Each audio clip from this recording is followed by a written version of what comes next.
I call to order the Special Finance Committee meeting to review the proposed budget.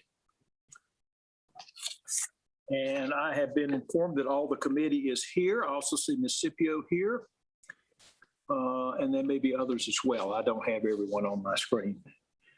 Anyway, first off, I'd like to remind everybody that due to the Safer at Home order, all committee members are participating virtually. For virtual meetings, committee members will be muted until asked to be heard. When there's a vote, it will be necessary to take a roll call vote. A committee member will be recognized, raise their hand, and state their vote. I'd also like to take this opportunity to remind everyone that the Finance Committee will begin at 4 o'clock next Monday, that's June the 14th.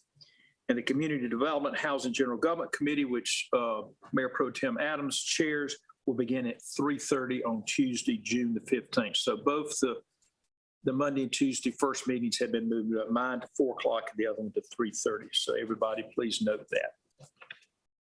Today we have on the agenda, and someone asked earlier how long this is going to take. It just depends on how many questions there are. If it looks like we got some good momentum going, we'll try to get everything finished. If not, we will take up the remainder of the items at the Monday General Finance Committee meeting, but we'll just see how we go today. Ben and Patrice, I'm assuming y'all are out there somewhere. I'm going to turn it over. Patrice, I'm going to turn it over to you, and I think you're going to make a few comments on the information we received in the response package. Good afternoon, Mayor Jones, Mayor Pro Tem Adams, Chairman Clark, and members of the committee and council. You all received a response package of questions that were raised at the previous budget workshops. I would like to highlight a few of those, just 5, and then to see if you all had any additional questions.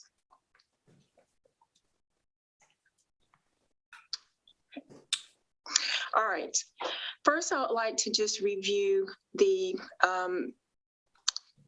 combined user fee chart. So what you see on your screen is the FY 21-22 proposed combined city and county taxes. These are the 5 largest North Carolina cities. You can see when you look at the county and the city combined rates where we fall.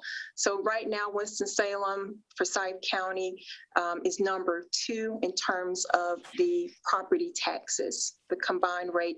And this is the proposed rate. So then when we look at our combined user fees, and so these are your property taxes, your water and sewer bill, and then your other charges, which would be like stormwater and motor vehicle privilege tax. So when we look at the combined rates, then Winston-Salem has the lowest combined taxes and fees in the state among the 5 largest municipalities. Now, this chart you probably haven't seen before. We thought this was extremely important. We always get asked, you know, the difference in Winston-Salem versus a Raleigh and Charlotte. And so this is an excellent example of the difference and why Charlotte can do so much more with their property tax. So the blue is the taxable property, and the orange is non-taxable. And so as you can see, Charlotte, and this is in the billions, has 137 billion in taxable property, 4 billion in non-taxable. And so when you go all the way down to Winston-Salem, you can see we only have 18.5 million in taxable. And we also have the largest non-taxable among the 5 largest cities in North Carolina. So we have the smallest taxable base and the largest non-taxable out of all of the cities. So that is significant in terms of our property taxes and kind of what we have to tax. And that is due mainly to our large nonprofit community here.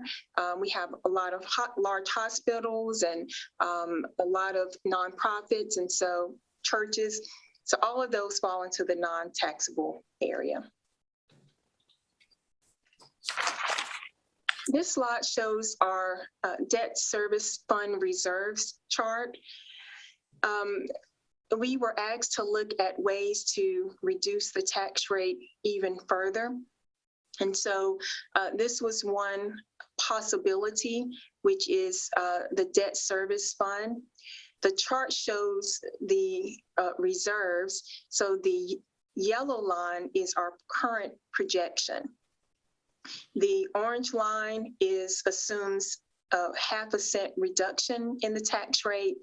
The blue line shows a 1 cent reduction in the tax rate, and then the gray line shows a 2 cent reduction in the tax rate as it relates to our debt service fund reserves. And so if you decrease it by 0.5 cent, that is 1.2, almost 1.3 million tax revenue decrease. So what that means is that reduces our debt capacity by $12.5 million. So 1 cent is 2.5 million and reduces our debt capacity by 25 million, and 2 cents is 5 million, and that reduces our debt by 50 million, which essentially means zero. That zeroes us out in terms of our debt capacity, and that impacts the ability for future bond referendums going forward. So those are the three options that this chart shows. The last slide I will show you is the proposed changes to the FY 21-22 budget. Due to the uptick in crime, the council during finance budget workshops talked about a crime prevention plan. And so you see on the left side are some of the items related to the crime prevention plan. So it's to increase the SOAR program, and that will be to double the number of participants. So that will cost around $300,000. The crime prevention programs and conflict resolution for youth, we're projecting $250,000. The CURE program, violence interrupters, that program has been successful in a couple of cities in North Carolina, and it's a national model, and they do evidence-based violence reduction. And so that's $200,000 that we're budgeting for that. Recreation center programming and mentorship stipends in high crime areas, we're budgeting $200,000 for that. The gun buyback program at $50,000. And then the pre-K initiative as long-term crime prevention strategy at $350,000. So the total crime prevention plan is $1.35 million. And so how do we pay for that? As you recall, our fund balance is in good shape now. Our revenues came in a lot higher this current year than originally budgeted. So that allowed us to be at a higher percentage of our fund balance policy, which our policy is at 14%. And so we were at 14.6%. And so that 0.6% gives us enough to fund the crime prevention plan at this $1.35 million. And so so that will put us closer to the 14% fund balance policy. So Chairman Clark, that is all that I wanted to review at a high level. And so I'll turn this back over to you. Is there anyone, committee members or non-committee members, that have any questions on the information the packet that we got this week? Ms. Scipio, I see your hand up. Go ahead. I have a question. Do we have as the city that the board or the council has put together, do we have a policy on how much our how much our debt service fund reserves should be? So that policy is at 12.5%. Is that right, Lisa? Yes, yes, it is. It's 12.5% of estimated expenditures. So that would be, we'd never want it to go below about $6 million. Oh, thank you very much.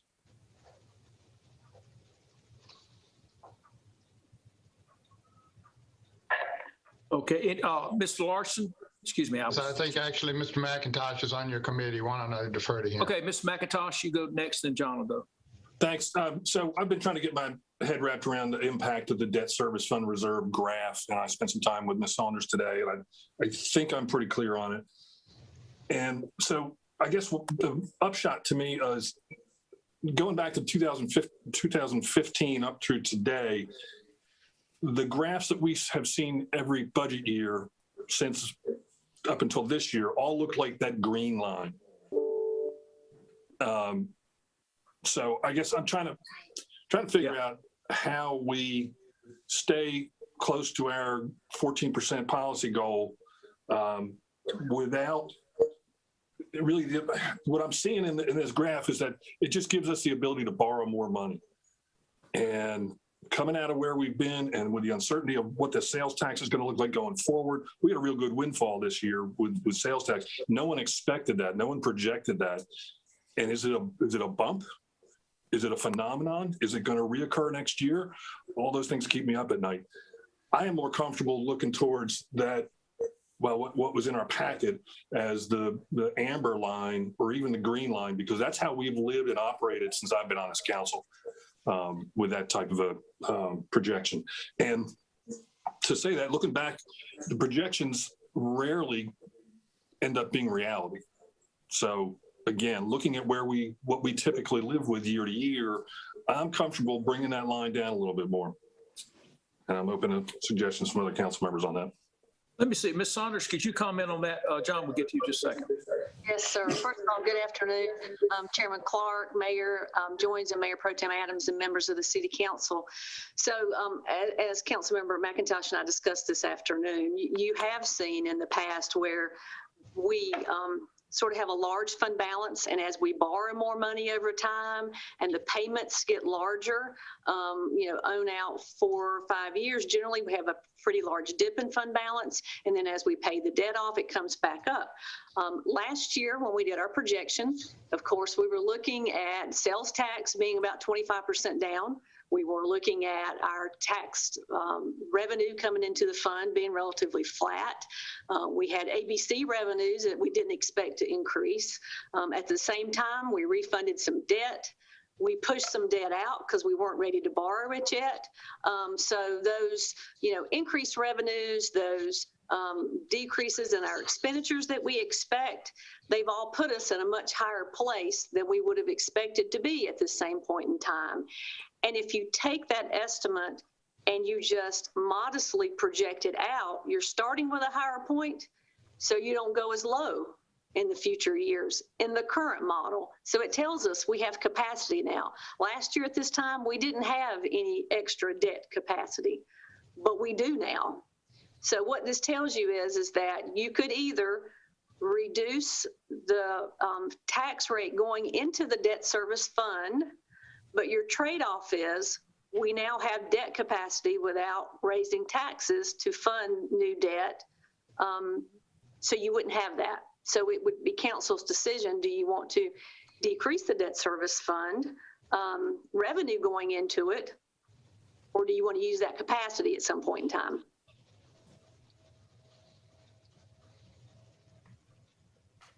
Okay, thank you. Mm-hmm. I'll be glad to answer any other questions. Yeah, Mr. Larson, you're next, and Ms. Adams. Yes, thank you.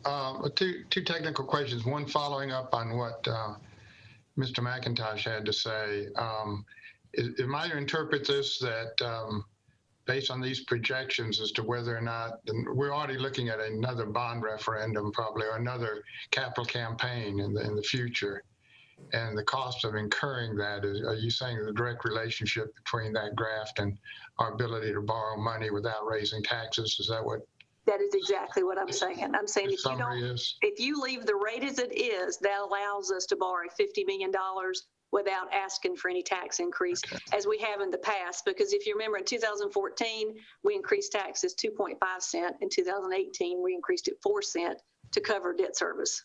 so with a pay now or pay later, basically. Okay, the other question I had was dealing with the 14.6, basically the fund balance amount. We're tapping into that with 1.3 million, basically.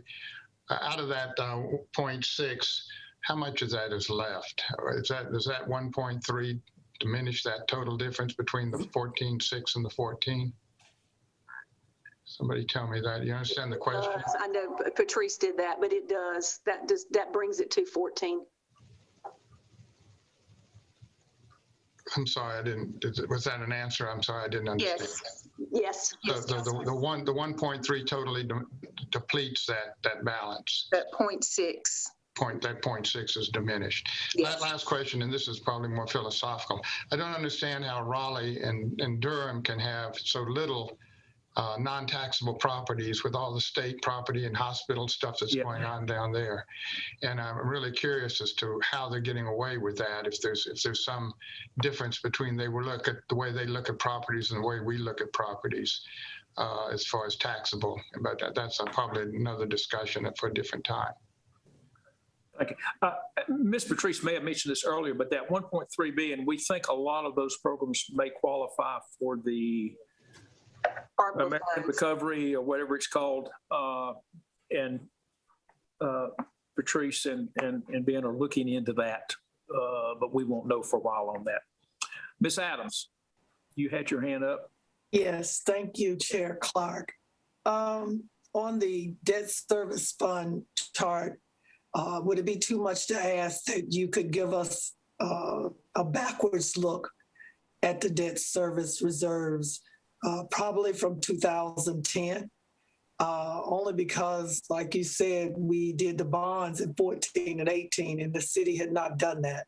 And so that would give us a backwards look versus where we are now going forward to be able to see what that trend line looks like. That's a good point.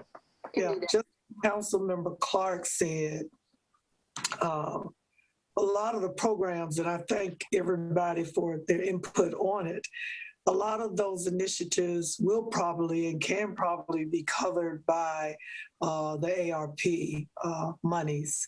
Again, because we all know where the crime is taking place in census tracts that are more Black and poor than any other census tracts in the city. So I would like staff, again, and maybe it'll be next week, Councilmember Clark, I hope we get something more detailed as to where we are and what is it the staff is working on when it comes to the ARP. I know that we can't do anything until we submit like our invoices or requests, but I also know that it would be good, as I've directed the city manager, to at least start to educate the council where we are. You know, we know staff is over in the tunnel or whatever and working on things, but council needs to know because citizens are starting to ask us questions as well as to where are we? If we have 26 million, what are we going to use it for? They feel like we should have some idea, Councilmember Clark, not definitive, but some idea. And if we can do what we did with the foundation money and the COVID money, that we could let the community know eventually that some of these funds will be used for crime, poverty, initiatives like that. That's all I have. Thank you, sir. Okay. Mr. Mayor, you were next. Oh, thank you. Thank you. I just wanted to weigh in a little bit with Councilmember McIntosh. I agree with his thinking there that we've got some capability to reduce the tax rate. I'm kind of leaning towards the 1 cent decrease. And even though it does reduce our our debt or borrowing capacity by 25 million. If you think about it, when we go to a bond issue, the voters get a chance to vote on whether or not they want to increase their own taxes to pay for these bonds. If we leave the way it is right now, we are slipping in a tax increase without their voting on it, basically. So I think we got some capacity, for ability to reduce the tax rate by another cent. And it will, as I said, reduce our capacity, but it gives them, we've always asked the voters to approve it anyway, and we've been very, very successful. Voters have stepped up and said, yeah, we want to support these bond capital projects, and we were willing to increase our tax rate. So thank you, Mr. Chairman. Mayor, Mr. Mundy, you're up. I need to understand the timing on when this is all going to hit. The revaluations have come from the county. So we keep saying we're hitting people right after COVID. I think the fact of the matter is that we would see no increases until January of 2022. Is that correct? It'll be your tax bill that you get in, when do they go out? October, December, November? August. August. Yeah. So starting tax bill you get in August, it's just usually paid in December. Am I close on that? You have until January 5th or something. Yeah. Okay. And so the vast majority of those, or a lot of those for individual homeowners, is included in a mortgage. So there's not a lump sum cash flow issue. We're basically taking their monthly escrow payment up $5 to $12.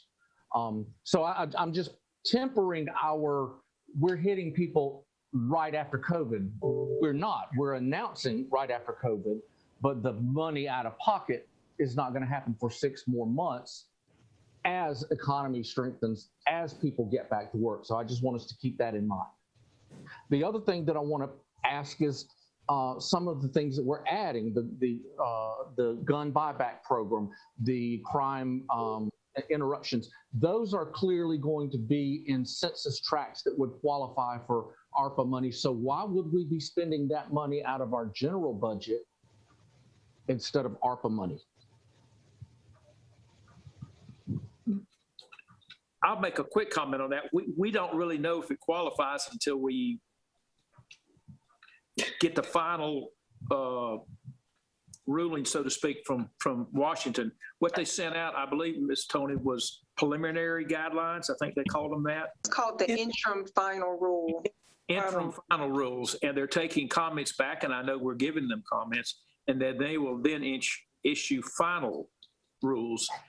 And that's right. I think what Ms. Adams just asked for was, can the staff give us some more meat on the bone as far as where this money is going to go? And I think what I'm hearing is they're trying to learn, but we still do not have the final rules.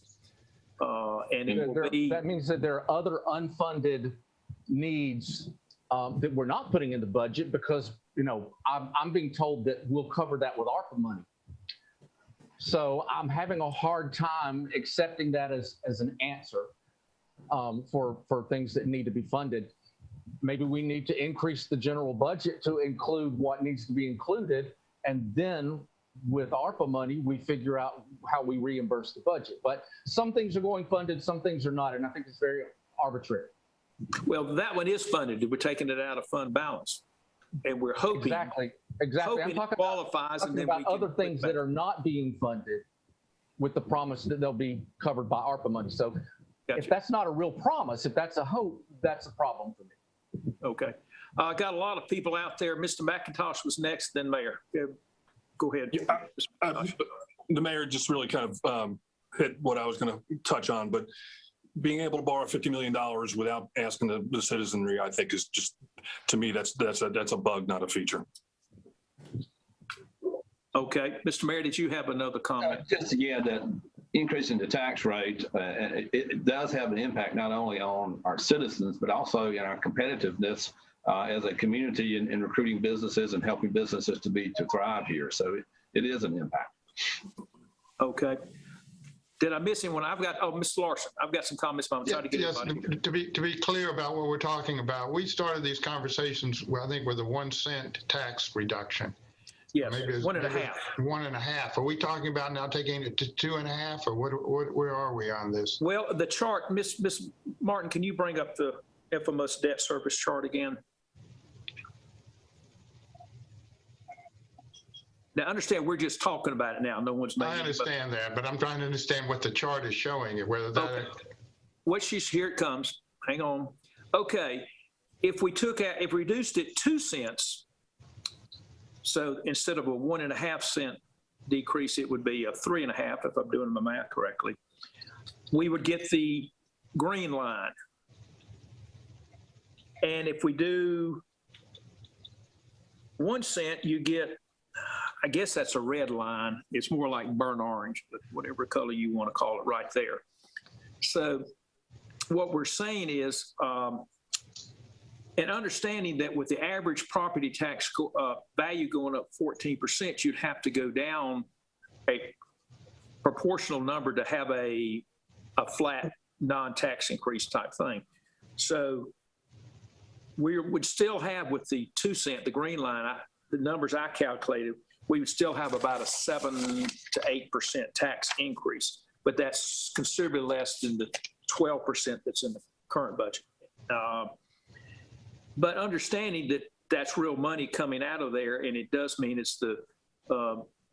McIntosh and the mayor have both commented on, it means there's less money if we wanted to go borrow without having to raise taxes. But as the mayor pointed out, typically when we go out for a general obligation bond, we typically tell the taxpayers, if you vote for this, you can expect X number of cents increase in the tax base. Mr. Chairman, I'm still confused. Does that green line represent the 1 cent that we were already talking about plus another cent? No, the 1.5 cent that's currently proposed by the budget department is the top line. That's the current projection. Okay. But due to the fact that that budget is a 12% tax increase, one way to reduce that would be to reduce the overall tax rate by 2 cents by taking that money out of the debt service fund, which then you get the green line. And then you got different things in between. But understand, everybody, the base we're dealing with, the assumption that Ms. Tony has based the whole book on is a 1.5 cent decrease from the current level. And Ms. Tony, if you're out there, what is the current millage rate? Okay, so the current rate is 63.74 cents. The proposed rate, which is based on the budget document and everything we've talked about, was a 1.5 cent reduction. So that proposed rate is 62.24 cents. And if we went with the 2 cent reduction, we would be down. We'll be at 60.24. 60 point, yeah. So everybody write those numbers we're dealing with. Ms. Scipio, I don't see you on the screen, but you're there somewhere. Yes, sir. Thank you. I understand that we're trying to get to a certain property tax rate. The little bit of confusion that I'm having right now is we're going to still keep the proposed total budget amount the same. But what we do is adjust the debt management line item. Is that what we have to do to achieve that? We're actually proposing, Ms. Tony, can you bring up that chart with the changes? I think we're proposing to add 1.3 million to the budget. That was one of the first items she had. Hang on a second. I'm trying to, I think it was her first or second. Hang on a minute. Is Meredith bringing this up? Yes, she is. Just hold tight. Oh, Patrice has it. Patrice, you're going to have to find it and bring it up. Hang on a minute. Guys, we're doing the best we can in this COVID mess here, but hang on. Hang on.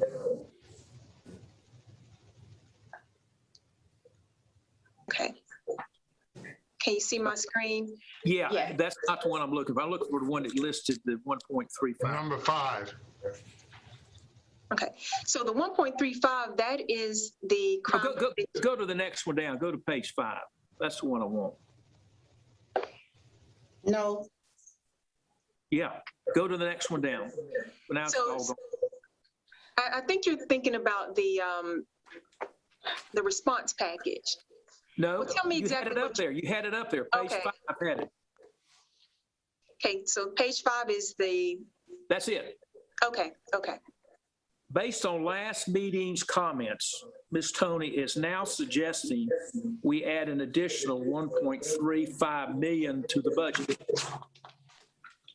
And they're all the things she's added to get there.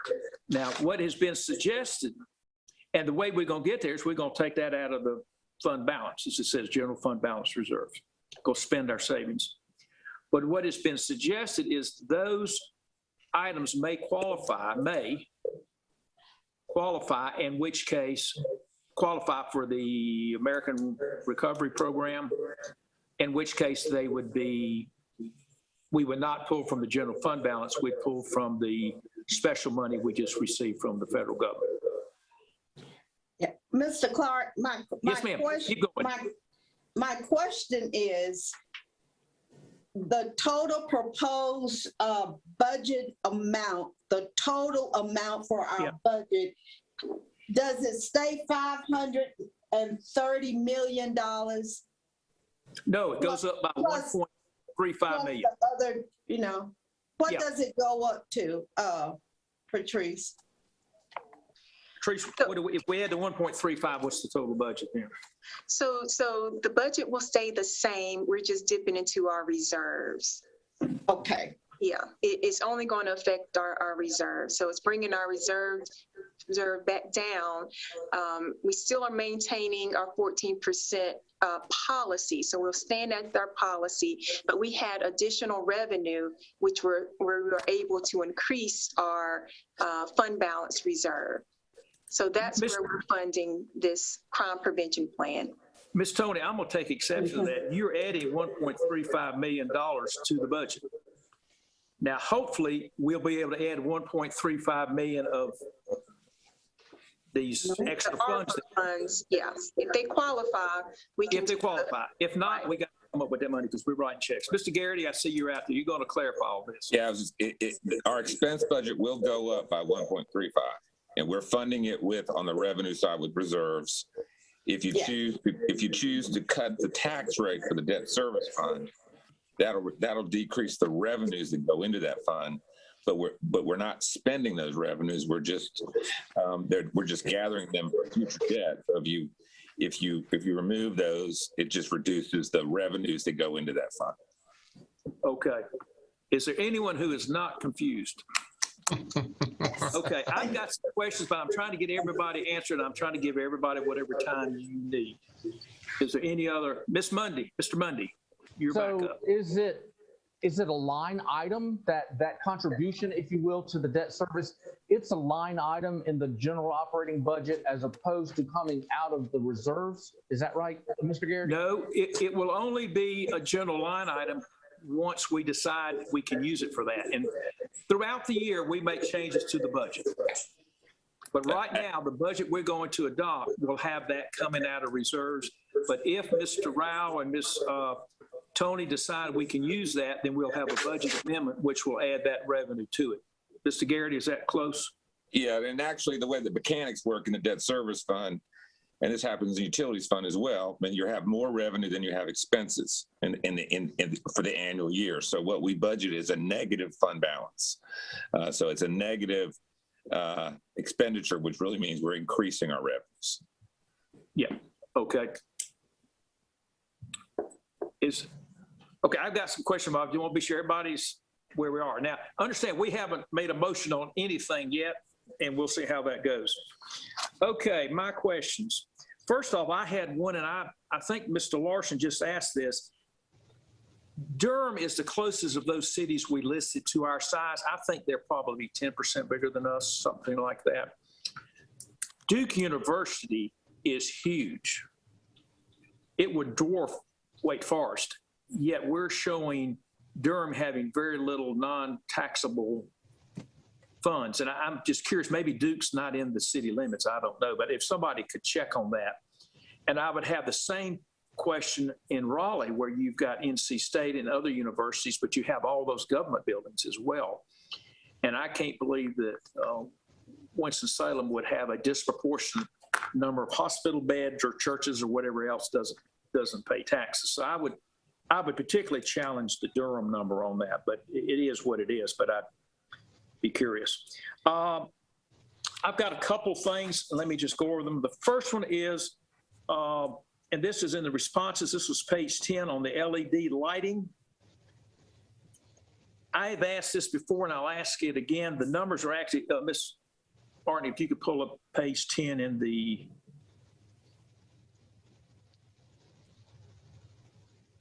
anyway, it says we have 32,900 streetlights out of the old, whatever it is, high pressure sodium or whatever they are. And my question is, what would it cost to turn those all into LED, and what would be the savings versus the cost? Is there an economic return to replacing all our streetlights with LEDs? That's the question. And if it is it a 10-year return or 12 or 15 or whatever? Next, page 12, which 2 pages later, is the ridership by year for the bus system for WISTA. She's up here, guys, working hard. I've hit her from the unexpected. Here we go. Page 12. Oh, there we go. That's it. Perfect. I have been a vocal critic for 20 years of the bus system. This is why. And I'm going to forget 2021. That's projected because that's COVID. So 2020 had a little bit of COVID in it.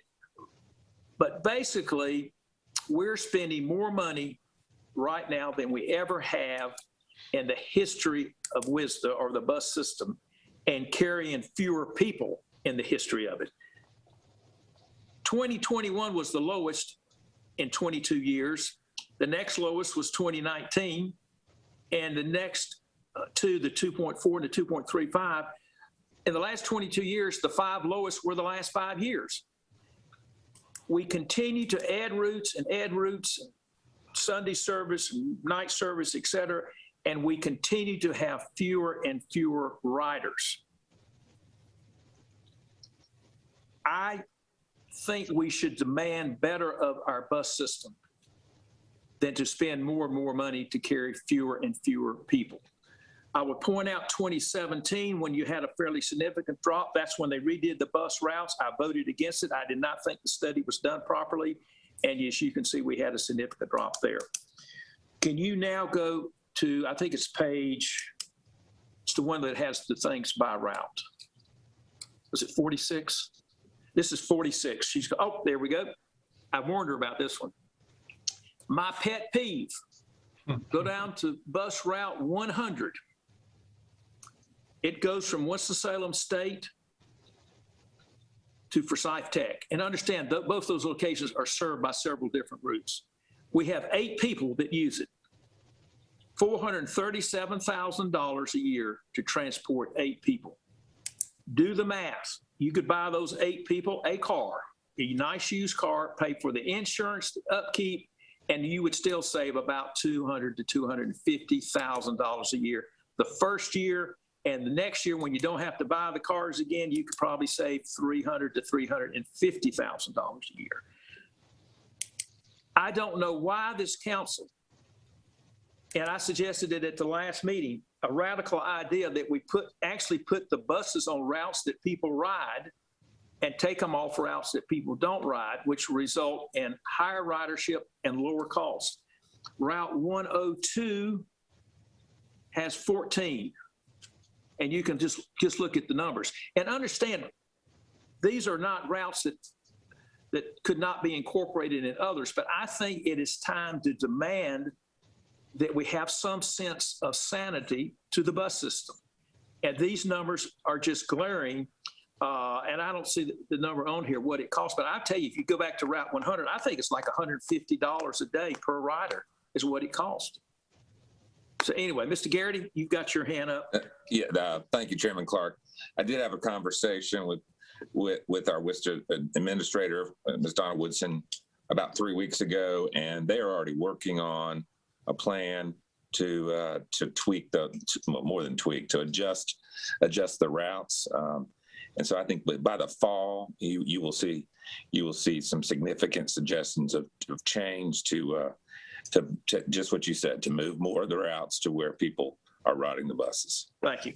And I would suggest, as opposed to what we did in 2017 when we had a wholesale apple cart changeover, whatever you call it, that you do it incrementally. Take out that route, redo some things, see how it happens. I don't know which routes need more buses, but there's certainly some routes that get a lot more business than those. Next, I want to talk about, and is Mr. Johnny Taylor out there somewhere? He is. I was surprised at the number of current vacancies, and I realize this is a snapshot in time, and the next day some of these positions could have been filled. But I looked on the list, and there were 24 light equipment operator vacancies. Could you please comment on what a light equipment operator does? Some examples.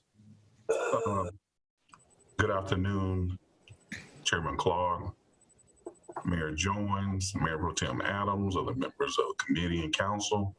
Light equipment operators handle the operation of some of the vehicles that don't require CDLs. So those individuals would have just your standard Class C driver's license. They would assist in some situations with those that were operating at a heavy equipment level. They're going to handle certain maintenance responsibilities. One of the challenges that we're facing now is the market. The private industry is actually providing much higher wages. Yep. And so yep. that is one of the challenges that we face. Would these be the folks that drive the trucks that pick up the brush? Some of them would, yes, sir. Okay.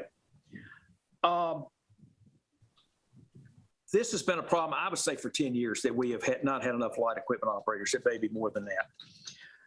I'm going to propose another radical suggestion. We currently work with SOAR, who does reentry training for folks coming out of the criminal justice system. I would recommend that our personnel department get with the SOAR folks, and let's come up with an in-house program that trains people for the jobs that we have open. And to me, I'll try to say this as nice as I can. At least once a day, I get my butt chewed out because we haven't picked up brush. It's been there for months. And I finally found out why when I looked through this and saw we had 24 light equipment operators vacancies. Let's actually start training folks that need jobs with trainable skills. I would also suggest that we fine-tune these programs. I'm looking at page 2 of the supplement with SOAR. It says the program needs, and it says 259,000, there's 300,000 in the budget, to expand from 8 to 16 participants. That's about $30,000 a participant. I suggest we get with SOAR or whoever and come up with a program to actually train folks that we need. And I don't think you need 6 months training to do a lot of these jobs. Just as examples, we have 3 meter reader positions open. Now, again, these may have been filled tomorrow or yesterday, whatever. 2 parking attendants, 24 light equipment operators, 15 laborers, 4 custodians, and 4 concrete finishers. I think those are all very trainable jobs. I don't know, some of them I don't know in detail. But I think if we are truly interested in taking people coming out of the criminal justice system and giving them employable skills, we've got some great opportunities right here. And I will admit, most likely those light equipment operators, once they get trained, people go come steal them. Well, we're just going to keep training. But let's give these people employable skills that we know are out there, and fill up a truck with limbs and go to the fairgrounds, and it's in a dump truck dumping, and they learn how to grab that crane and put them back in, or whatever it may be. Take a backhoe over there and get them to dig a hole and put the dirt back in, whatever it takes. But I'm gonna try to be nice to the store folks and for Mr. Taylor's purposes, but to spend $300,000 to add 8 more people to their program, I'm concerned about that. But I wouldn't be as concerned if I knew they were being light equipment operators, because that would certainly solve the problem. And I think that may be all I have. Are there any other comments? And then we're going to figure out what we're going to do next.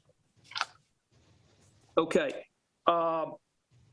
There are a number of things we got to put together, but the first thing we have to put together is decide as a committee what we think we want to do. And there are 4 committee members, and I'm just going to go around and put you on the spot and tell me kind of what you're thinking. And somebody asked me before the meeting began, what are we going to accomplish today? Well, we're going to try to come up with something that 3 people can vote for, 2.5 or however many it is. So Ms. Adams, I'll just start with you. Do you have any suggestions? And I guess I would delta off of the budget in the book. What do you want to add to it and take away that would make sense for you? Well, just like we all know, Chair Clark, a budget is just that. It's an estimated review or purview of what's to come or what may come, don't come.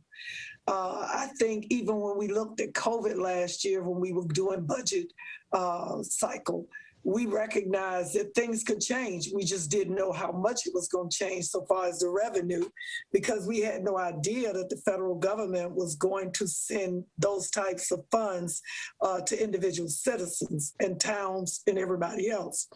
The one thing that I do agree on is whatever we need to do to reduce the tax rate for our citizens, I'm good with that. I'm good with that. But we also have to recognize that, as I said last year, the scenario for the next 6 months in the year could change the first quarter once the people spend all the money that they got. Yeah. And we have no idea how much money that is yet. It could be that we're at the end of our rainbow already. But again, Mr. Chair, I have no problem with the budget, except if we can reduce the tax rate in any form or fashion, ensure that our citizens receive safe public safety, ensure that we are definitely working on crime and violence in our most needed neighborhoods. I have no problem with it. Let me point out one thing, particularly to the 2 new board members. Budgets can change with one exception. We can't change the tax rate because the bills go out, I think somebody said August, which is kind of why we have to adopt a budget in June, because they have to load it into the computer and get the bills printed and all that. So we can't tell them September the 1st what the number is. But once we set whatever that property tax rate is, it stays there for 12 months. And whether or not life gets good or bad after that, that's what we have to live with. So anyway, thank you, Ms. Adams. Mr. McIntosh.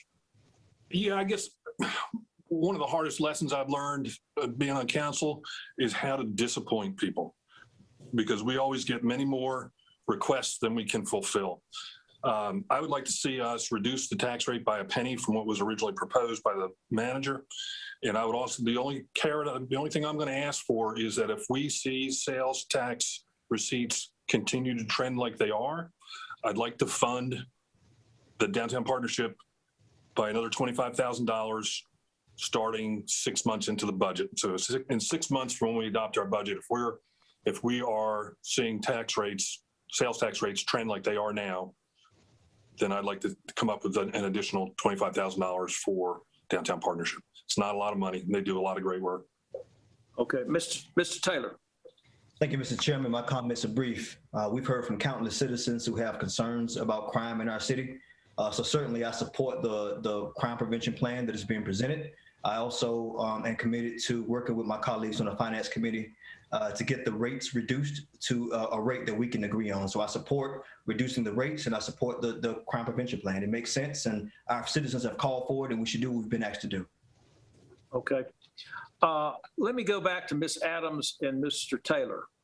Mr. McIntosh has suggested we go down 1 cent. What are you 2 folks' feelings are? And whoever raised your hands first, Miss Adams, you can go first. Again, whatever, any way we can maximize benefits to our citizens, if we can make 1 cent work, I'm good with that. You know, if it was left up to me, I'd say 2 cents. But I also understand that we got a lot of things that we need to get done in a couple of years. And if we don't have the status to be able to borrow the money for the bonds, then that's not going to be good either. So Chair Clark, again, Mayor, Mr. Garrity, Ms. Tony, Ms. Saunders, I am in agreement with whatever way we can maximize savings to the citizens of Winston-Salem.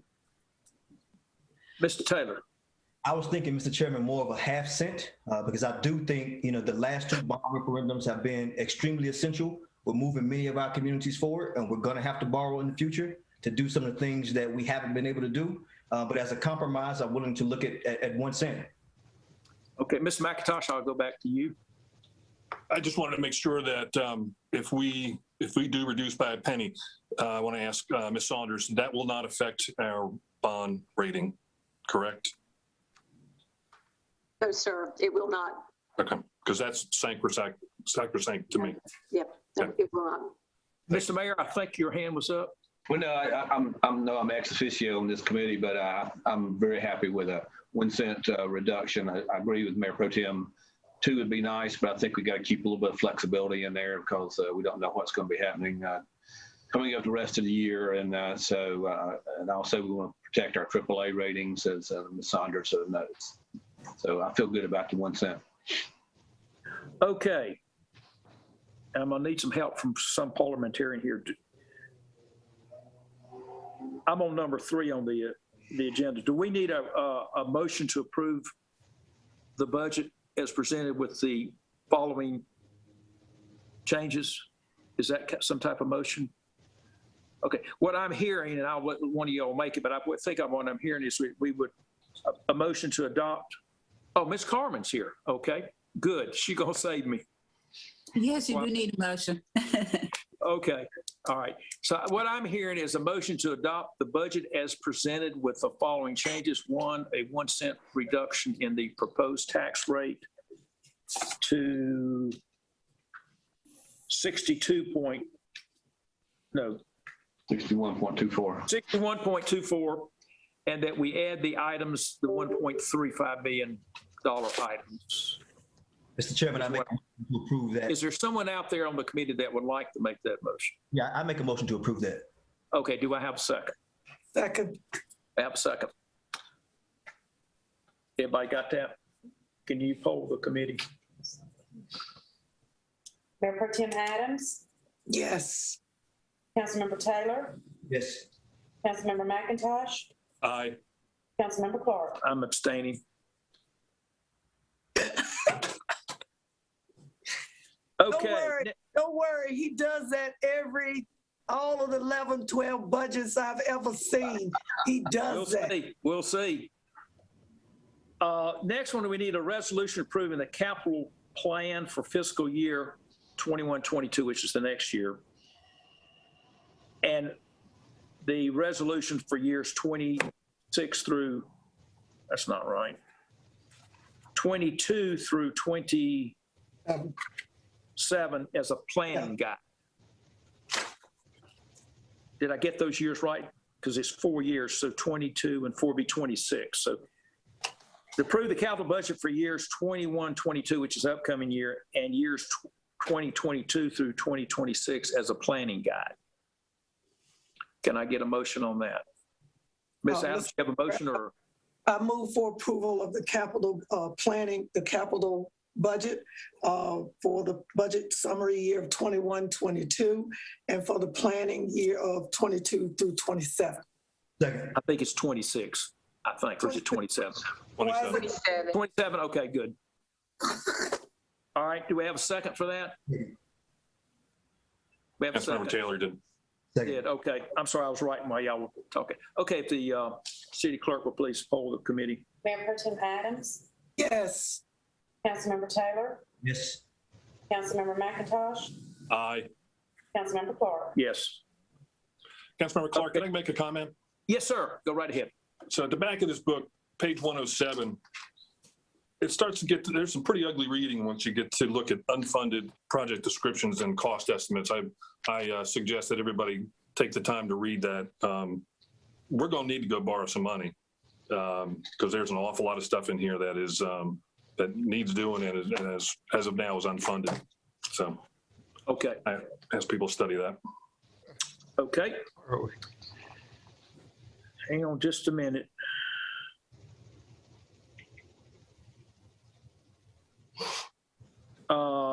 We now have several resolutions. The first one is a resolution approving merit pay for eligible city employees, amending Article I or 1. I'm not sure. I guess that's I, or is that 1? 1 of the City of Winston-Salem personnel. Ms. Carmen, is that correct? Okay, people are nodding. Okay, can I get a motion on that? That should be correct. Mr. Chair, I move for approval of item 4B. Second. We have a motion again. Now, if someone would please check, on my piece of paper, that is a number, I mean a letter I, not a 1. Let's be sure we got the right article when we vote on it in full board. Okay, if the clerk would please poll the. Mayor Pro Tem Adams, Yes. Councilmember Taylor, Yes. Councilmember McIntosh, Aye. Councilmember Clark. Yes, that one is approved. And that is 1. May I make a comment Oh, yeah. on go this? ahead. Ms. I Adams. just want to say that when you discussed or brought, everybody knows that all of the missing personnel in those positions of light machinery or equipment handlers, and the comment was made that other people are paying more.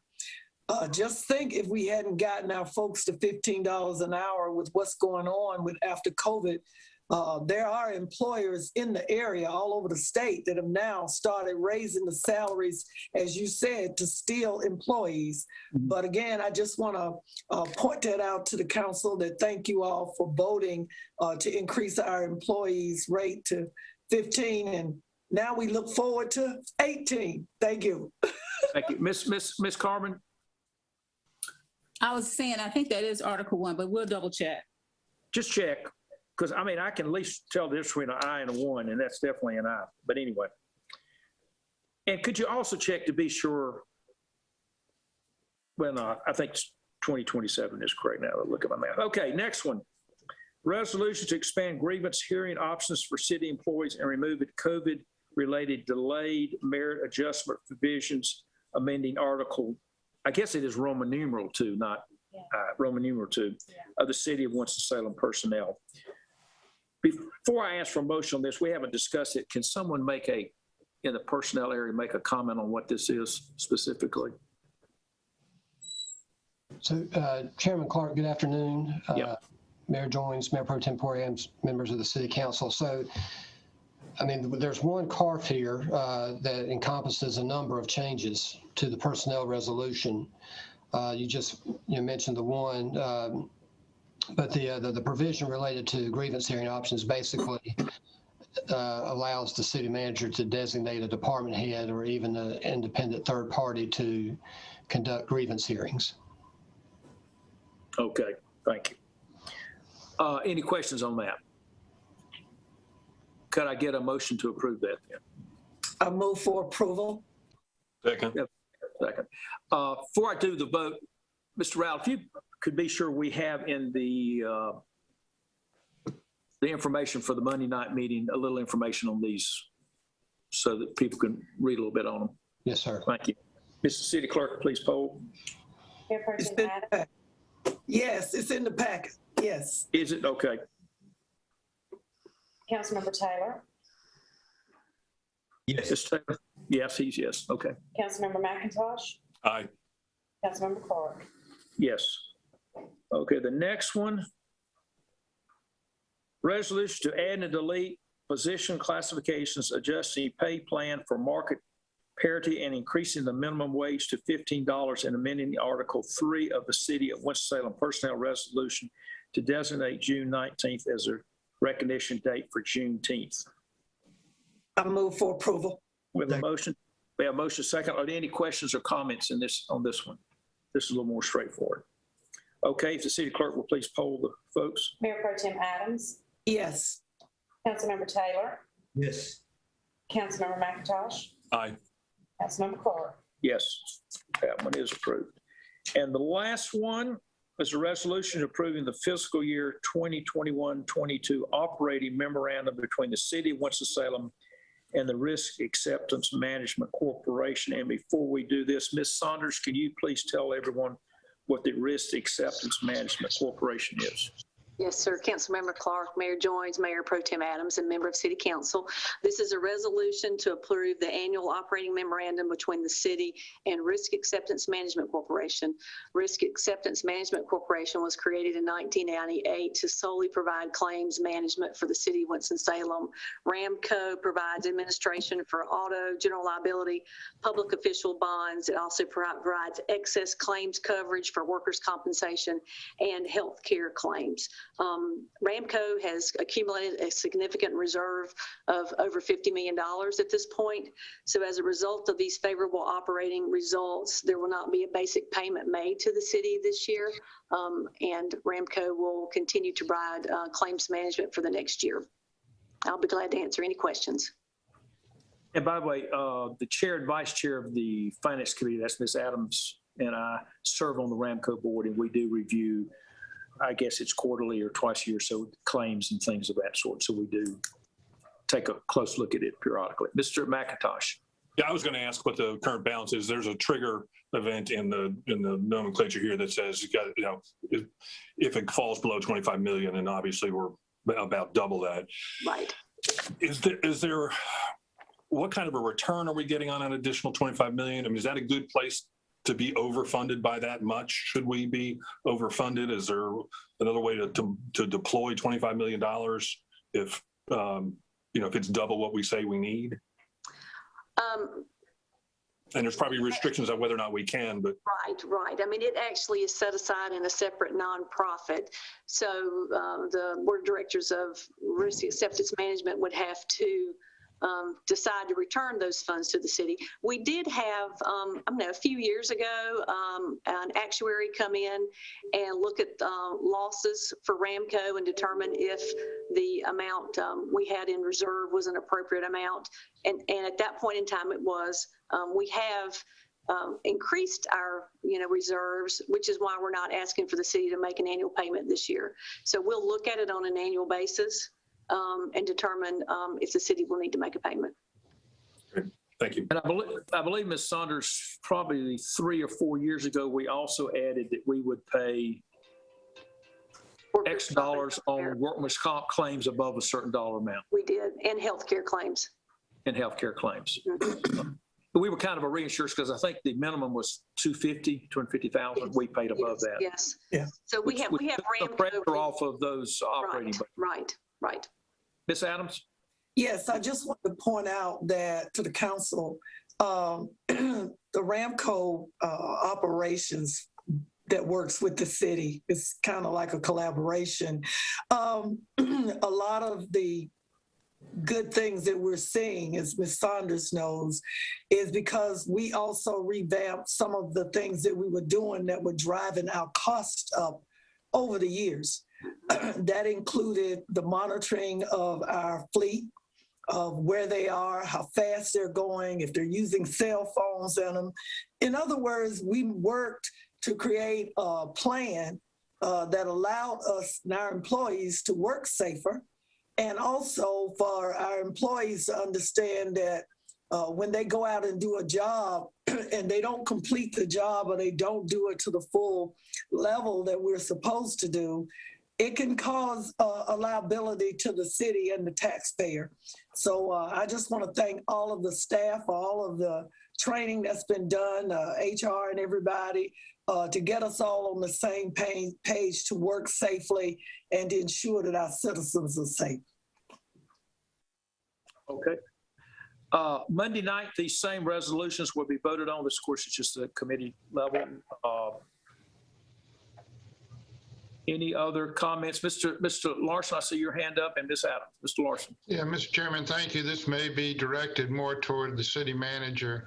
I had put in a request for some support for the Alliance Theater, and I noticed that it has not been responded to. Can somebody, and I noticed that it did not appear in any of these documents. Can somebody explain to me what the disposition of that request was? Councilor Larson, we have received that request. They did apply for $100,000 as part of the process. It was not funded because we didn't have any additional money in above funding the existing grantee agencies. I did get the same inquiry from Councilmember Monday as well. I mean, it would be up to council to decide if they want to reduce something else in the budget or add something else in the budget to fund the Theater Alliance. If we end up moving funds out of the operating budget based on the COVID money or the ARPA money being available, would that not free up some revenues that could be transferred then to this purpose? Yeah, that would be an option, and I think probably it's more likely. It is too soon to, like we said, to know for sure on ARPA funding, and we're going to be as conservative as we can and under promise and then over deliver. But it's much more likely, as we said, that the crime prevention programs will be ARPA eligible because of particularly where they're going to be delivered in qualified census tracts. It's a lot less likely that Theater Alliance would be eligible. So that would be an option. The council could come back if they chose and fund that or anything else out of the reserves, general fund reserves that we don't spend. So when would we know that, Lee? When would we know that whether that funding is being transferred out of the operating budget? How far deep?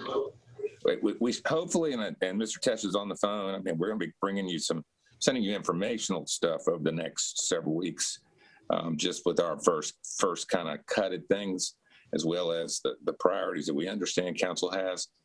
I'm going to be strongly recommending that you focus on the priorities that are in your strategic plan that you identified: housing, poverty, jobs, those things, crime, and things that actually truly move people forward. But the final choices will be up to council if it's in accordance with the guidance. So I think we'll get final guidance probably by Mr. Tesh is on the call, maybe August. So we hope to be able to come to you in August, September with some decisions. I've had several other people, but I got to interrupt real quick. We actually forgot to vote on the agreement with the Ramco. So if the city clerk will please poll the committee. That's why I was raising my hand to tell you. Oh, we got to have a motion. We didn't get a motion. Right. We have a motion. I move for approval of item 4C of the agenda. Second. Okay, we have a motion and a second to approve the resolution with the Ramco. If the city clerk will please poll the committee. Mayor Pro Tem Adams. Yes.